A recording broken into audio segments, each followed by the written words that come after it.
नमस्कार प्रिय साथियों, मैं हूं आचार्य श्रीधर खंडल और आप देख रहे हैं नक्षत्रवेद.com का मासिक भविष्यवाणी कार्यक्रम।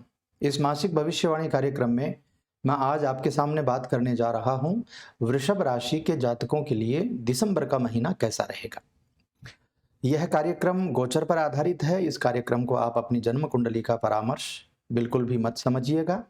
यदि आपके जीवन में, आपकी जन्म पत्रिका में आपका वर्तमान समय यदि कमजोर चल रहा है या किसी प्रकार की कोई अव्यवस्था बनी हुई है, तो स्क्रीन पर नंबर है, आप नक्षत्रवेद ज्योतिष कार्यालय से संपर्क कर सकते हैं। तो चलिए कार्यक्रम को प्रारंभ करते हैं। सबसे पहले बात कर लेते हैं वृषभ राशि के जातकों के लिए कैसा रहेगा और गोचर की व्यवस्था इस समय कैसी है, जिसके अनुसार दिसंबर का महीना कैसा रहेगा और दिसंबर के महीने में क्या व्यवस्थाएं बनने वाली हैं। देखिए, वृषभ राशि की यदि आप हैं तो आपके लग्न में इस समय वक्री मंगल उपस्थित रहेंगे। सप्तम भाव में सूर्य, शुक्र और बुध की व्यवस्था रहेगी, जिसमें से शुक्र और बुध इस समय अस्त हैं और केतु की व्यवस्था सिक्स्थ हाउस में, नवम भाव में भाग्यस्थान में स्वग्रही, शनि की व्यवस्था मकर राशि में, गुरुदेव बृहस्पति स्वग्रही अवस्था में एकादश भाव में और राहु की व्यवस्था रहेगी द्वादश भाव में, 12वें भाव में। तो इन व्यवस्थाओं के चलते सबसे पहले देखते हैं कि आपके नौकरी और व्यापार के क्षेत्र में क्या उठापटक होगी, क्या व्यवस्थाएं रहने वाली हैं। करियर के दृष्टिकोण से सबसे पहले नौकरी के बारे में बात करते हैं। नौकरी में सबसे पहले तो आपको सामने वाले व्यक्ति के साथ में आप कैसा व्यवहार करते हैं, क्योंकि मंगल लग्न में बैठा है, बहुत ज्यादा क्रोध की व्यवस्था रहेगी। आप उन्मादी होंगे इस समय, बहुत ज्यादा आप सामने वाले के ऊपर क्रोध करने की व्यवस्था बना सकते हैं। यदि ऐसा करते हैं तो यह समय आपके विपरीत जा सकता है, आपको बहुत सारी प्रॉब्लम्स क्रिएट कर सकता है। दूसरी बात, यदि नौकरी में है तो शनि देव के प्रभाव से आपकी नौकरी में ट्रांसफर हो सकता है, नौकरी बदलने का योग बन सकता है। जो लोग नौकरी के लिए प्रयास कर रहे हैं उनके लिए नई नौकरी मिलने की व्यवस्था बन सकती है। और बृहस्पति देव की पंचम भाव पर दृष्टि जो है, एकादश भाव से उनके जो फल हैं वो आपके लिए नौकरी में बहुत अच्छी व्यवस्थाएं बना रहे हैं। यानी आप जो भी नौकरी में करेंगे वो उसका आपको फायदा मिलेगा। आपके थोड़े थोड़े प्रयास आपको आगे बढ़ाएंगे और बहुत सारी अच्छी व्यवस्थाएं आपके लिए बन जाएंगी। जितने भी बड़े अधिकारी हैं, जो भी आपके बॉस आदि हैं, उनके द्वारा आपको लाभ मिलने की व्यवस्था इस समय बन जाएगी। तो कुल मिलाकर के कहूं तो नौकरी करने वाले जातकों के लिए क्रोध करना सबसे ज्यादा घातक होगा, हानिकारक होगा। यदि आप क्रोध नहीं करते हैं तो यह समय बहुत शानदार आपका निकलने वाला है। अब बात करते हैं व्यापारियों के लिए। तो यदि आप व्यापार करते हैं तो महीने की शुरुआत का जो समय होगा बहुत ही शानदार निकलने वाला है। सप्तम भाव में शुक्र, बुध और सूर्य की उपस्थिति है, जो कि आपके कर्म को बहुत अच्छा बनाएगी और आप बहुत मजबूती से आगे बढ़ने के लिए प्रेरित होंगे। और इसके साथ ही आपका पराक्रम इस समय बहुत जबरदस्त बढ़ जाएगा। आप जी लगा करके, जी तोड़ इस समय मेहनत करेंगे अपने व्यापार में। हालांकि व्यापारिक साझेदार जो हैं उनमें कहीं ना कहीं अहंकार की भावना इस समय आ सकती है। बातचीत में के दौरान आप ऐसा देखेंगे कि आपका जो साझेदार है, आपका जो पार्टनर है, वो आपके साथ में थोड़ा तू तड़ाक करके बात जरूर कर रहा है।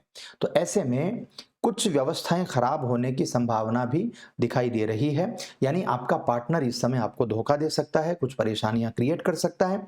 उस पार्टनर से थोड़ा सा बच करके रहने की जरूरत है और आपको थोड़ा सा ज्यादा चौकन्ना रहने की आवश्यकता है, नहीं तो आपको व्यापारिक नुकसान हो सकता है, व्यापारिक हानि से आपको रूबरू होना पड़ सकता है।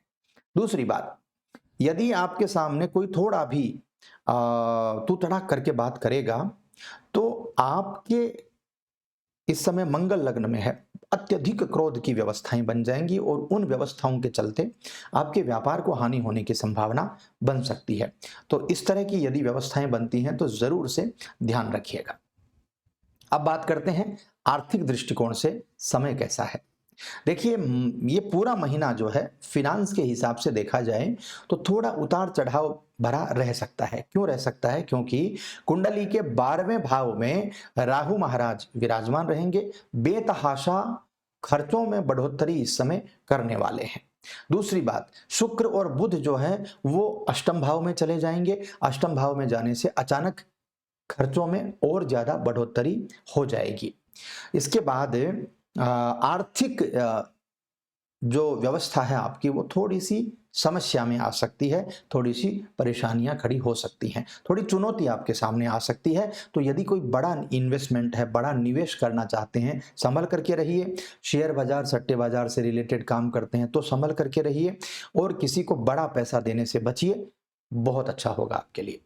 और खर्चा भी बहुत लिमिटेड सोच समझ करके करना चाहिए। यदि लिमिटेड सोच समझ करके खर्चा करेंगे तो फिनांस के मामले में इस समय आप राजा होंगे। बात करते हैं स्वास्थ्य की। स्वास्थ्य के मामले में छठे भाव में केतु महाराज, सप्तम भाव में बुध शुक्र और सूर्य की युति, द्वादश भाव में राहु, ये पूरी जो व्यवस्थाएं बनी हुई हैं ये व्यवस्थाएं ये दिखाती हैं कि आपका स्वास्थ्य इस समय परेशान होगा, स्वास्थ्य खराब होगा और उसको लेकर के आप परेशानी में आ सकते हैं।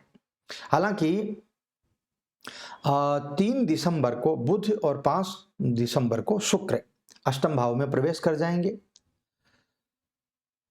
तो अष्टम भाव में शुक्र और बुध के प्रवेश कर जाने के बाद आप थोड़ा और ज्यादा लापरवाह हो जाएंगे। बुध और शुक्र वैसे तो आपके स्वास्थ्य को ठीक करने की कोशिश करेंगे लेकिन आपकी लापरवाही को बढ़ा देंगे, तो उसकी वजह से भी आपका स्वास्थ्य खराब रह सकता है।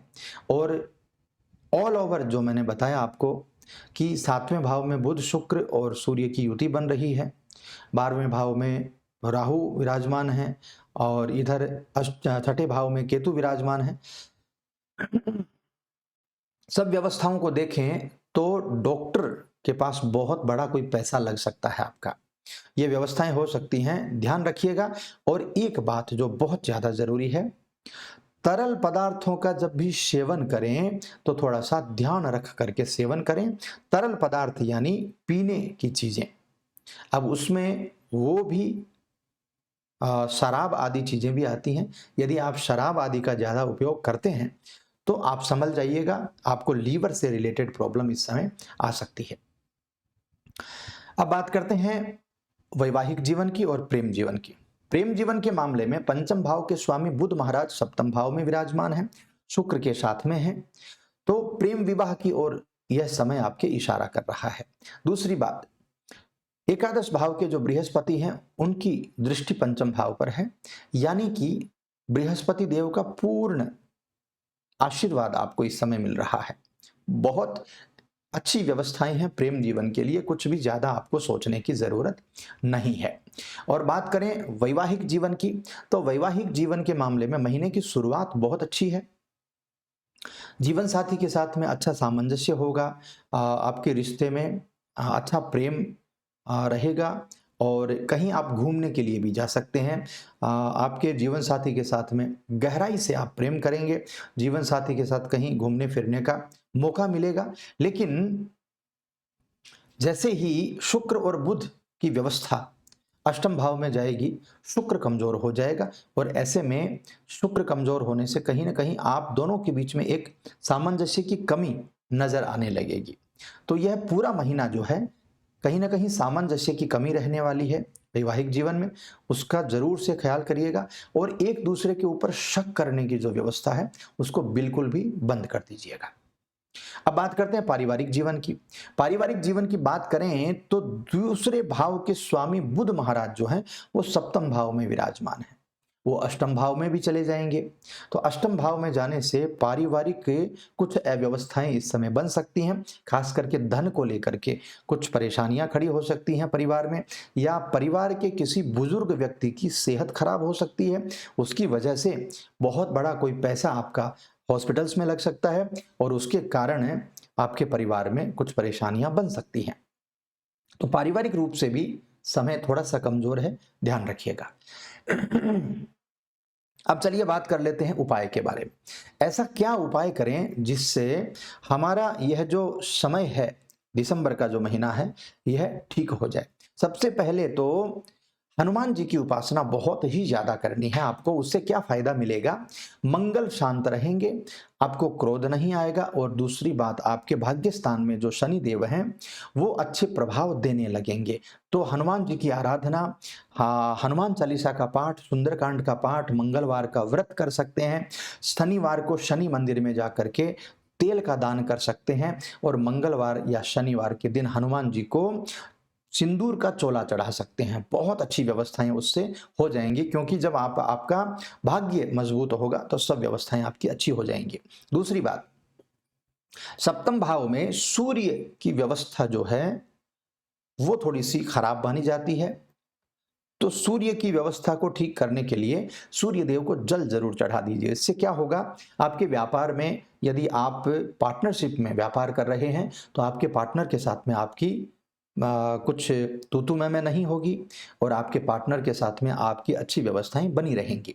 दूसरी बात, आपके दाम्पत्य जीवन में होने वाली जो परेशानियां हैं, क्योंकि जैसे ही शुक्र और बुध अष्टम भाव में चले जाएंगे, सप्तम भाव में बचेगा सूर्य, और सूर्य जो है वो 16 तारीख तक रहने वाले हैं, इसलिए आधा महीना आपका खराब कर सकते हैं। तो सूर्य को जल जरूर चढ़ा दीजिएगा, बहुत बहुत शानदार व्यवस्थाएं बन जाएंगी। इसके बाद भगवान शंकर की उपासना और भगवती देवी की उपासना करना भी आपके लिए बहुत जरूरी होगा, क्योंकि राहु बहुत अत्यधिक खर्च करवाएगा और हॉस्पिटल्स में ये पैसा जा सकता है। दूसरी बात, केतु जो है वो छठे भाव में विराजमान होकर के आपके रोग रिपु और ऋण की व्यवस्थाओं को खराब कर रहे हैं। तो ऐसे में आपको देवी की उपासना करना बहुत अच्छा रहेगा, और शिवलिंग पे जल चढ़ाना, खास करके सोमवार के दिन जल चढ़ाना आपके लिए बहुत ही उत्तम रहेगा। तो मित्रों, बहुत सरल भाषा में मैंने ये राशिफल आपको बताने की कोशिश की है। यह कैसा लगा आपको? कमेंट करके ज़रूर बता दीजिएगा, और यदि अच्छा लगा हो तो लाइक शेयर सब्सक्राइब ज़रूर कर दीजिएगा, और चैनल पर नए हैं तो चैनल को आगे बढ़ाइएगा, सब्सक्राइब ज़रूर कर लीजिएगा, और देखिएगा बहुत सारे वीडियोज़ हैं, बहुत सारी ज्ञान की बातें हैं, ज्योतिष से रिलेटेड बहुत सारे टॉपिक पे मैंने बात की है। तो आप इस चैनल से यदि संतुष्ट हों तो सब्सक्राइब ज़रूर कर लीजिएगा, और अपने सभी अपने मित्रों को, सगे संबंधियों को बोल करके, आपके परिजनों को बोल करके शेयर ज़रूर करवाइएगा, और सब्सक्राइब ज़रूर करवाइएगा। मैं मिलता हूँ आपसे अगले कार्यक्रम में, तब तक के लिए खुश रहिए। हर हर महादेव।